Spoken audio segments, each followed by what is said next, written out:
नमस्कार। आज हम लोग दिनकर का युग और काव्य संवेदना विषय पर बातचीत करेंगे। ऐतिहासिक रूप से हम लोग देखें तो दिनकर ने 1928 ईस्वी में अपनी पहली कविता लिखी। यह वह समय है जब भारतीय स्वाधीनता आंदोलन में किसानों का मुद्दा प्रमुखता से उठने लगा था। पटेल के नेतृत्व में बारदोली सत्याग्रह हो रहा था। उस बारदोली सत्याग्रह से प्रभावित होकर दिनकर ने अपनी पहली कविता लिखी और उस कविता को नाम दिया बारदोली विजय या विजय संदेश। यह कविता 1928 ईस्वी में छपी। इसमें 10 गीतों का संग्रह है। अब दिनकर की काव्य यात्रा की शुरुआत इस कविता से होती है जो अपने समय के स्वाधीनता आंदोलन के एक बड़े पहलू को उद्घाटित कर रहा है। यानी दिनकर ने अपनी काव्य यात्रा की शुरुआत अपने समय के साथ संवाद करते हुए की। कह सकते हैं कि दिनकर का काव्य अपने समय का उत्पाद है। दिनकर ने का जो पहला काव्य संग्रह 1935 में रेणुका नाम से छपकर आया, उस समय आप देखेंगे कि स्वाधीनता आंदोलन का एक दौर लगभग पूरा हो चुका है। गांधी का द्वितीय सविनय अवज्ञा आंदोलन वापस हो चुका था। एक निराशा का वातावरण था। इस निराशा के वातावरण में कैसे लोगों के भीतर राष्ट्रीयता की भावना पैदा की जाए, यह कवि का केंद्रीय सरोकार बन जाता है। और कवि फिर रेणुका के साथ हुंकार की रचना करता है और रेणुका और हुंकार इन दोनों का मुख्य मकसद लोगों के भीतर राष्ट्र प्रेम को जागृत करना है। ये दोनों काव्य संग्रह उनके राष्ट्रीय जागरण के उद्बोध के काव्य हैं। अब आप देखें कि इस राष्ट्रीय जागरण के पीछे प्रेरणा क्या है। उपनिवेशवाद ने जिस तरह से गरीबी, कंगाली पैदा की थी भारत में, भारत के गांवों को जिस तरह से उजाड़ा था, दिनकर एक ग्रामीण क्षेत्र से रहने वाले थे, ग्रामीण क्षेत्र से आते थे, तो स्वाभाविक रूप से गांव की वह पीड़ा दिनकर के काव्य में अभिव्यक्ति पाती है। और दिनकर के अंदर एक बेचैनी है कि कैसे इस उपनिवेशवाद के जुए से हम बाहर निकलें। दिनकर ने इसको लेकर पूरा का पूरा जो 1930 से और 1940 के बीच का दशक है, इसमें अपनी पूरी ऊर्जा इस बात के लिए खर्च की कि स्वाधीनता आंदोलन का फिर से नया दौर शुरू हो। हम देखेंगे कि स्वाधीनता आंदोलन का जो यह दौर है, जहाँ से गांधी स्वाधीनता आंदोलन का नेतृत्व अपने हाथों में लेते हैं, प्रथम असहयोग आंदोलन से दूसरे असहयोग आंदोलन, और दूसरे असहयोग आंदोलन के बाद देखते हैं कि गांधी अपने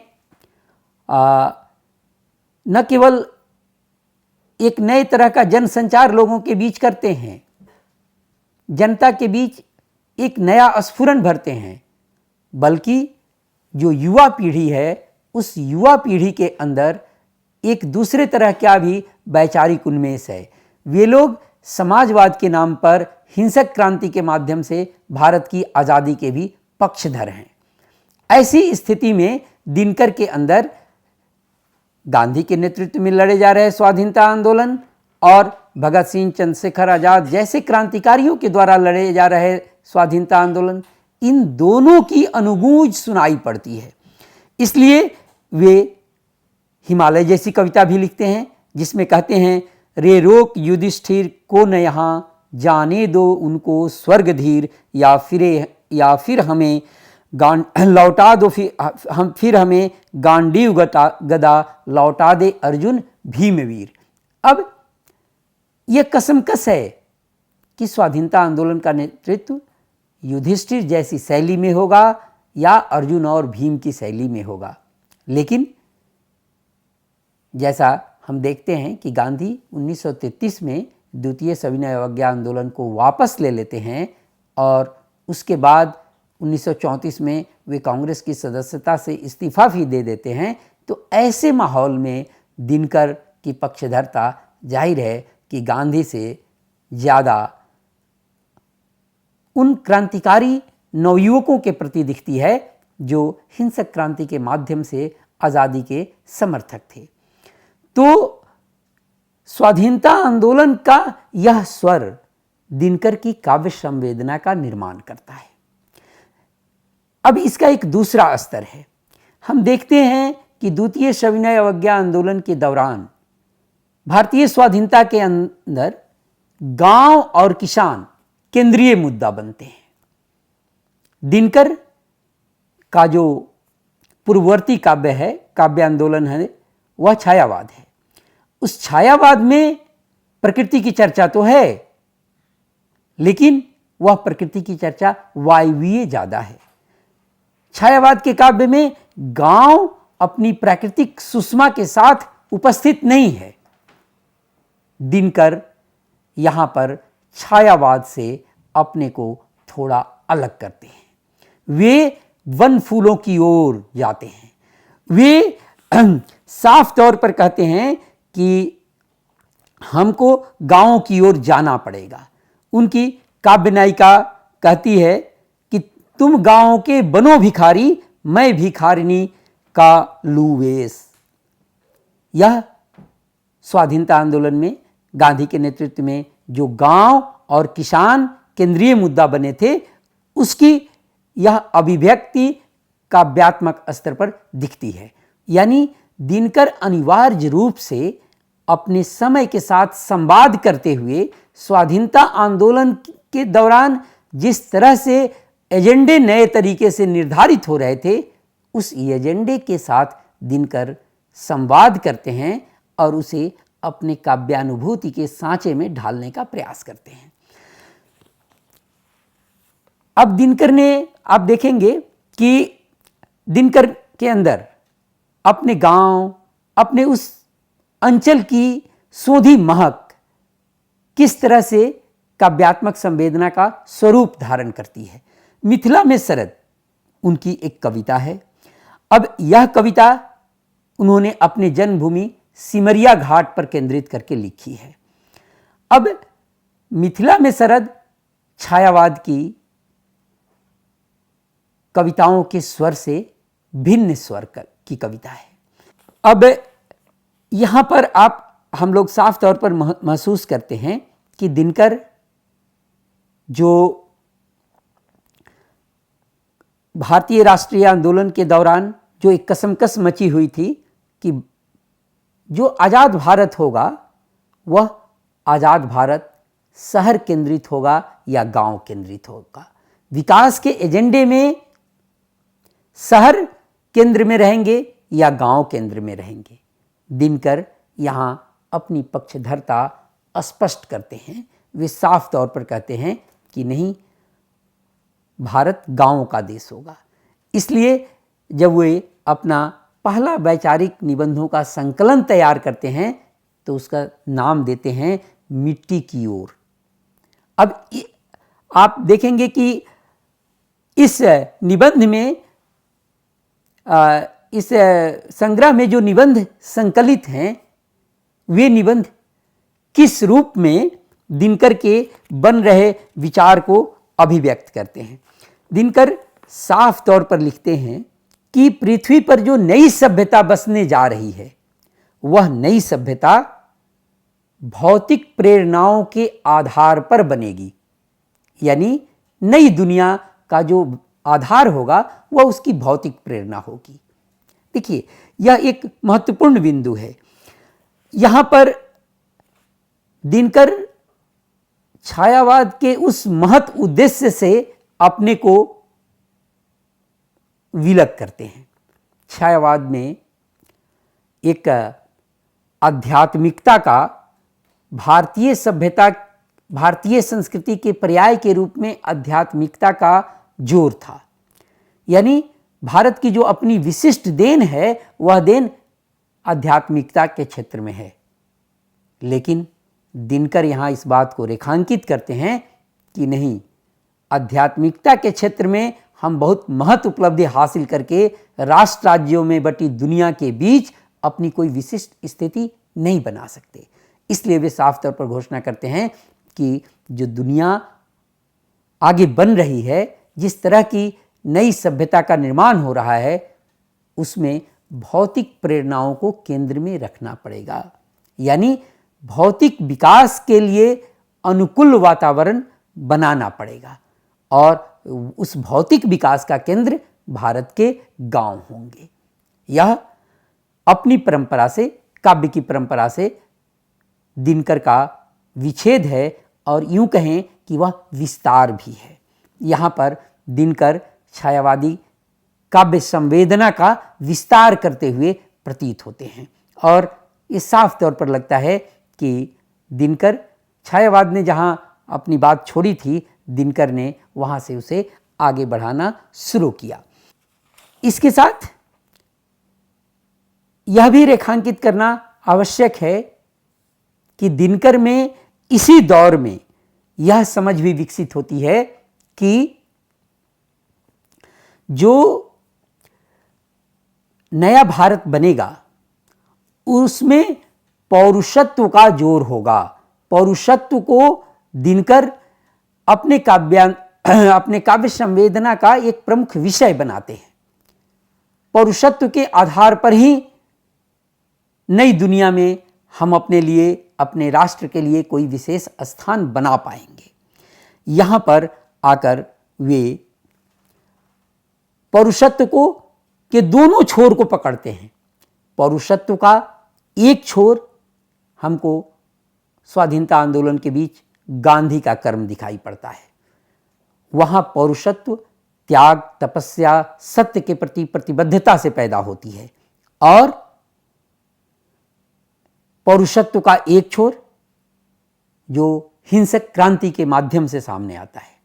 और हम लोग देखते हैं कि स्वाधीनता आंदोलन के दौर में 1939 के बाद एक नया परिवर्तन आता है। 40 में गांधी व्यक्तिगत सत्याग्रह का आंदोलन करते हैं। विनोबा भावे को पहला व्यक्तिगत सत्याग्रही बनाते हैं।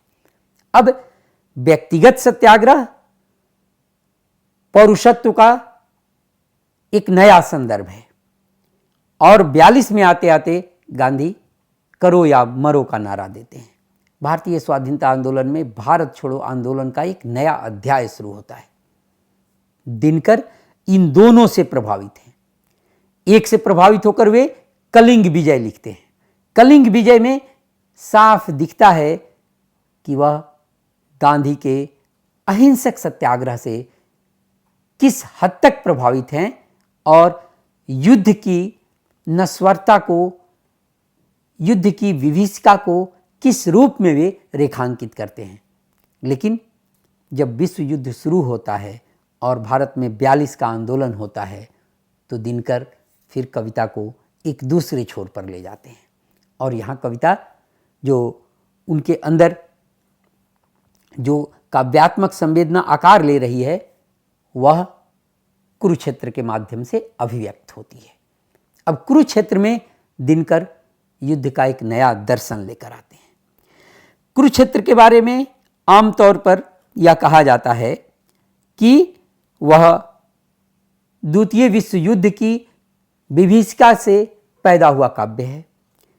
द्वितीय विश्व युद्ध के बाद जिस तरह से दुनिया बदली उसकी काव्यात्मक अभिव्यक्ति है कुरुक्षेत्र। लेकिन कुरुक्षेत्र भी अपनी संवेदना में पूरी तरह से उपनिवेशवाद विरोधी कविता है।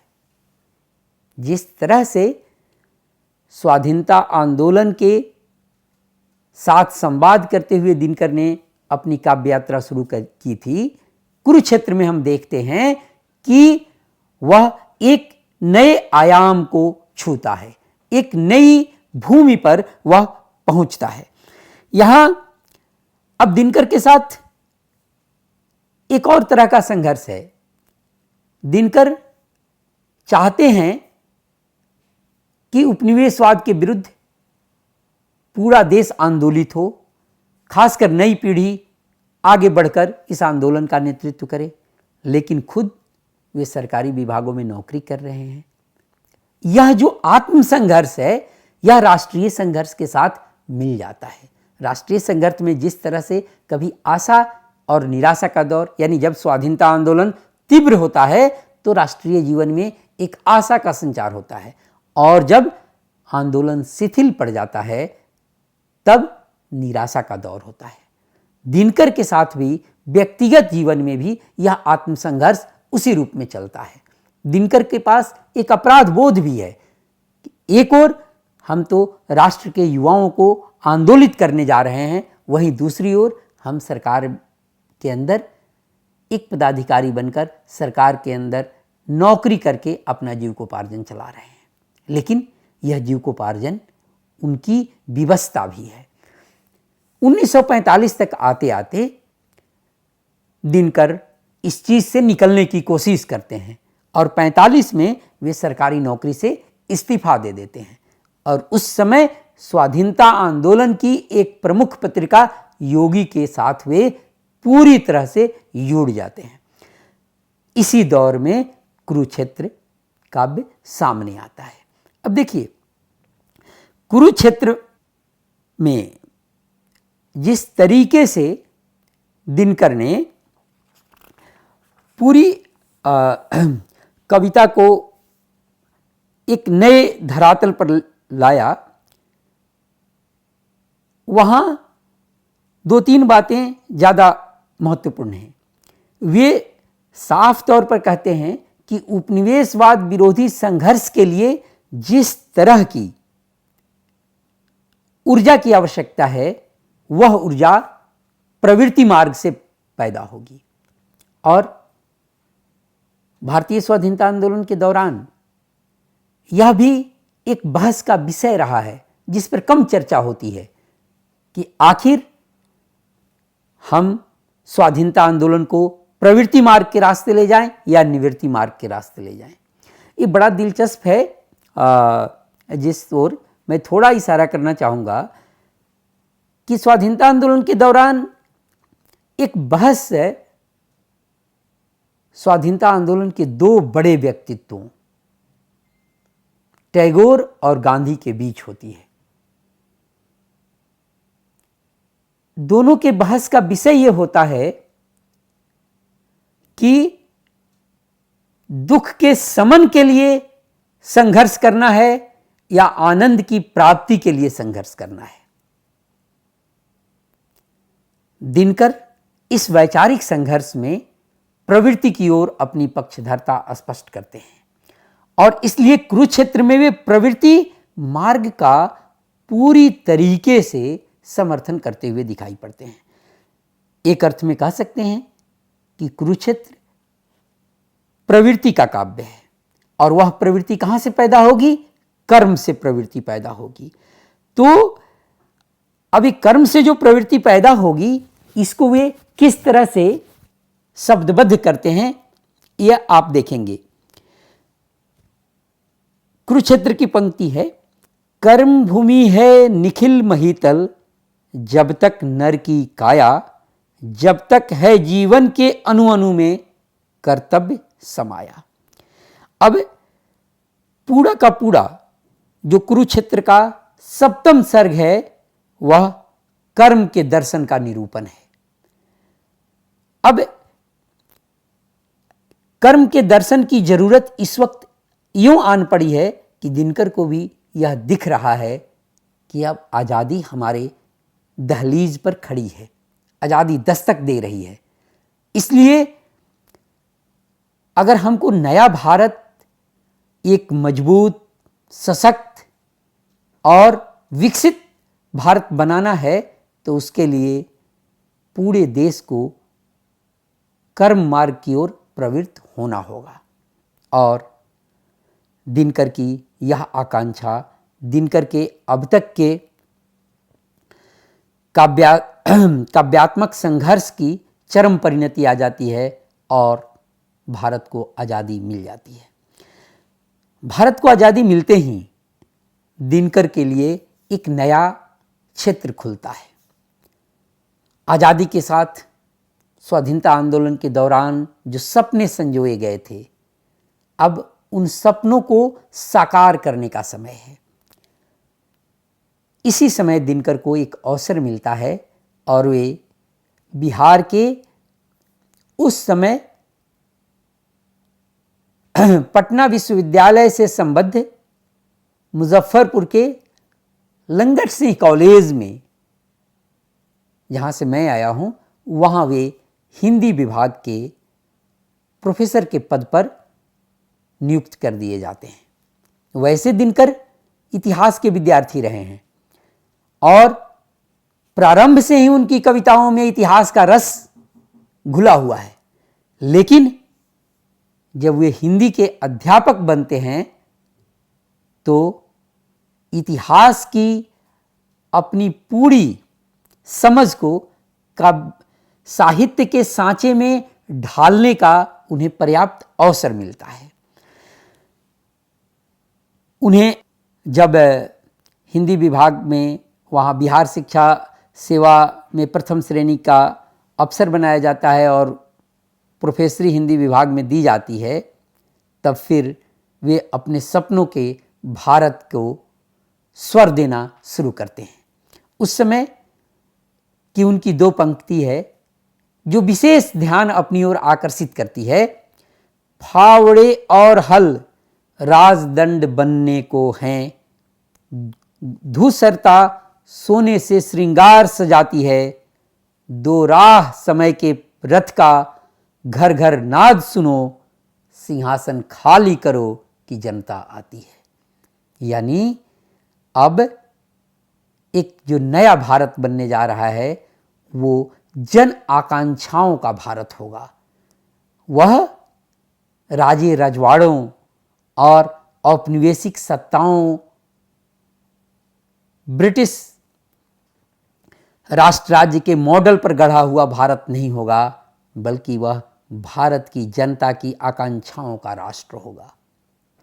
और भारत राष्ट्र निर्माण की इस आकांक्षा में खुद दिनकर जुड़ जाते हैं। 1952 में वे राज्यसभा के सदस्य मनोनीत कर दिए जाते हैं। अब वे मुजफ्फरपुर से सीधे दिल्ली आ जाते हैं और दिल्ली प्रवास उनके लिए रचनात्मक रूप से भी और वैचारिक रूप से भी बहुत ही फलदायक साबित होता है। लेकिन दिल्ली आने पर दिनकर को एक पीड़ा भी होती है। दिनकर ने 1931 में भी दिल्ली पर एक कविता लिखी थी और फिर 1954 में भी वे दिल्ली पर एक कविता लिखते हैं। 1931 की जो दिल्ली है, जो औपनिवेशिक शोषण की वजह से जर्जर लोगों की दिल्ली है, वह 1954 में भारत का रेशमी नगर हो जा रहा है। ध्यान दें, अब यहां दिनकर जो भारत बन रहा था उसके अंदर जो विषमता पैदा हो रही थी, एक और मैला आंचल यानी सुदूर ग्रामीण परिवेश और दूसरी ओर रेशमी नगर दिल्ली, इन दोनों के बीच की व्याप्त असमानता को दिनकर उजागर करते हैं। ध्यान रखेंगे हम कि लगभग यही समय है जब रेणु का मैला आंचल प्रकाशित होता है। रेणु ने भी बन रहे भारत में गांव और शहर के बीच की विषमता को एक दूसरे छोर से पकड़ने की कोशिश की और दिनकर ने उसी विषमता को दूसरे छोर से पकड़ने की कोशिश की। रेशमी नगर दिल्ली पर कविता लिखते हुए कहते हैं, चल रहे ग्राम कुंजों में पछिया के झकोर, दिल्ली लेकिन ले रही लहर पुरवाई में, है बिकल देश सारा अभाव के तापों से, दिल्ली सुख से सोई है नरम रजाई में। यानी महानगर और गांव, इन दोनों के बीच का फासला बढ़ता जा रहा है। यह स्वाधीनता आंदोलन की अपेक्षाओं से एक भिन्न दिशा में भारत बढ़ रहा है। यह पीड़ा दिनकर को सालती है। दिल्ली प्रवास के दौरान दिनकर ने एक और बड़ा काम किया। उन्होंने संस्कृति के 4 अध्याय नामक एक कविता लिखी। मुझे लगता है कि दिनकर की कविताओं को पढ़ते वक्त उनकी काव्य संवेदना को समझने के लिए संस्कृति के 4 अध्याय को भी समझना आवश्यक है। लेकिन मैं यहाँ संस्कृति के 4 अध्याय पर अभी बात नहीं करूँगा, बल्कि अब हम दिनकर पर बात करेंगे उनके काव्यात्मक चरमोत्कर्ष के रूप में जो रचना सामने आती है उर्वशी पर। उर्वशी में दिनकर ने एक प्रथम दृष्टया ऐसा नजर आता है कि उर्वशी में दिनकर ने अपने समय के सवाल को खड़ा नहीं किया, बल्कि उन्होंने शाश्वत सवाल को खड़ा किया जो सभी देश काल के लिए उतना ही प्रासंगिक है। वह एक स्त्री पुरुष का काम अध्यात्म का द्वंद्व, यह एक चिरंतन प्रश्न है। लेकिन यहां मैं थोड़ा इस ओर संकेत करना चाहूंगा कि दरअसल उर्वशी के इस काव्यात्मक संवेदना को भी दिनकर के पूरी काव्यात्मक संवेदना के विकास के रूप में ही हमें देखना चाहिए। देखिए, जब से भारत में स्वाधीनता आंदोलन ने वैचारिक स्तर पर अपनी यात्रा शुरू की, मैं उसको 1870 के दशक से मानता हूँ। उसी समय से एक सवाल हुआ कि अगर पश्चिम के सामने हमको अपने को खड़ा करना है तो भारतीय संस्कृति का आधार क्या होगा। हम देखते हैं कि 1870 के दशक में ही जो भारतीय बुद्धिजीवी थे उन लोगों ने यह आधार खड़ा किया, उच्च वर्णीय हिंदू धर्म आधारित भारतीय सभ्यता का आधार, और यह साफ तौर पर कहा कि यही वह भूमि है जहां हम पश्चिम से अपने को श्रेष्ठ साबित कर सकते हैं। यानी आध्यात्मिक स्तर पर जो हमारा उन्नयन है वह पश्चिम से हमको श्रेष्ठ साबित करता है। लेकिन साथ ही उन लोगों ने यह भी स्वीकार किया कि भौतिक स्तर पर हम पश्चिम से ही सीख ले सकते हैं, भौतिक स्तर पर हम पश्चिम से पिछड़े हुए हैं। इसलिए उन्होंने पूर्व और पश्चिम के बीच संवाद का जरिया भौतिकता और आध्यात्मिकता का बनाया। पश्चिम से पूर्व भौतिकता को लेगा और बदले में पूर्व पश्चिम को अपनी आध्यात्मिकता देगा। यह भौतिकता और आध्यात्मिकता का द्वंद्व भारतीय स्वाधीनता आंदोलन के अंदर चलता रहा है। दिनकर ने इसी आध्यात्मिकता और भौतिकता के बीच के संघर्ष को पकड़ने की कोशिश की काम और अध्यात्म के माध्यम से। काम मनुष्य के अंदर ऊर्जा का सबसे बड़ा स्रोत है और अध्यात्म उस ऊर्जा की चरम परिणति है। लेकिन उसकी शुरुआत काम से होगी, शरीर से होगी, और शरीर की यात्रा मन होते हुए आत्मा तक पहुंचेगी। दिनकर उर्वशी में इस बात को रेखांकित करते हैं। तो मुझे ऐसा लगता है कि जब हम लोग दिनकर के काम अध्यात्म पर चर्चा करते हैं तो वह काम अध्यात्म दरअसल भारतीय स्वाधीनता आंदोलन के दौरान जो भौतिकता बनाम आध्यात्मिकता या भौतिकता और आध्यात्मिकता के समन्वय की जो कोशिश थी उसी की एक चरम परिणति है उर्वशी, और यह उर्वशी की अपनी खासियत है। यह शायद दिनकर की चेतना का चरमोत्कर्ष है और यही वजह है कि उर्वशी ने पूरे भारतीय कविताओं के बीच वह जगह हासिल की जिसने दिनकर को पूरे भारतीय साहित्य का एक महानायक बनाया। तो लेकिन दिनकर की काव्य यात्रा यही नहीं खत्म हो जाती।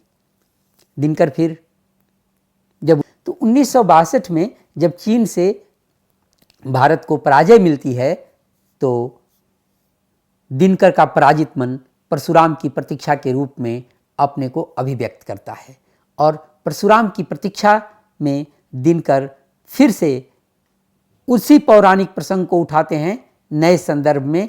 और इस प्रकार हम देखते हैं कि अपने पूरे 40 साल की यात्रा में, काव्य यात्रा में दिनकर अपने समय के साथ संवाद करते हुए आगे बढ़ते हैं और अपने समय के प्रमुख सवालों को काव्यात्मक संवेदना में बखूबी ढालते हैं।